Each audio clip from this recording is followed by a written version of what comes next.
नमस्कार दोस्तों, welcome to global affairs. दोस्तों, हाल ही में इंडिया के CDS chief of defence staff ने एक बहुत ही इम्पोर्टेंट स्टेटमेंट दी है। यहाँ आप देख सकते हो इस आर्टिकल में, after Galwan Chinese army realised its need better training.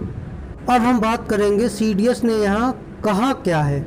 क्या सच में चाइनीज आर्मी यहाँ माउंटेन वारफेयर के लिए तैयार नहीं है?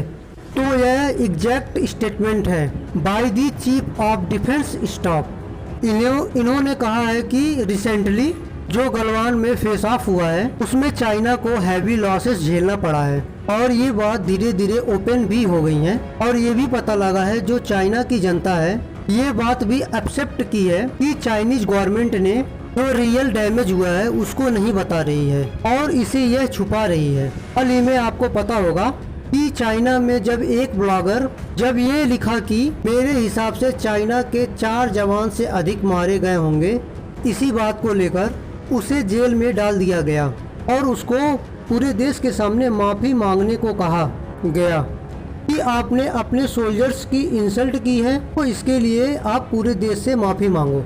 तो यहाँ पर बिपिन रावत साहब ने यही बोला है कि चाइना के आर्मी का काफ़ी नुकसान हुआ है और अब इन्होंने ये रियलाइज कर लिया है कि अभी के लिए इनकी आर्मी प्रॉपरली फिट है नहीं माउंटेन वारफेयर के लिए। जिस टेरेन में इस वक्त इंडिया और चाइना की आर्मी आमने सामने खड़ी है ये बहुत ही डिफिकल्ट है, क्योंकि ऑक्सीजन लेवल यहाँ बहुत कम होते हैं और बहुत हार्श क्लाइमेट होता है। टेम्परेचर बहुत जल्दी चेंज हो जाती है, दिन में कुछ हद तक गर्मी होगी, रात में काफ़ी ठंड हो जाएगी।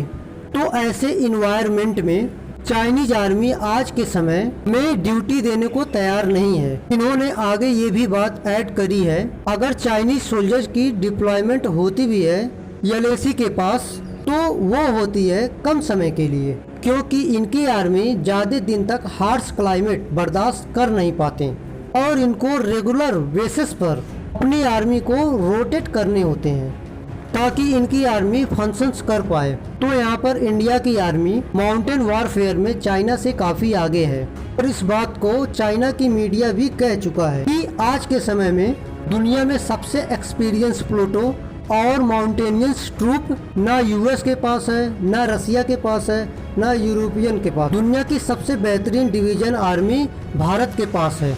और आगे इन्होंने ये भी लिखा है इंडिया के पास आज के समय में 2 लाख आर्मी है इन 12 डिवीजन। एक्चुअली मैं आपको बता दूं ये बदलाव ऐसे नहीं आया है, इस पर भारत ने काम करना शुरू किया 1970 में।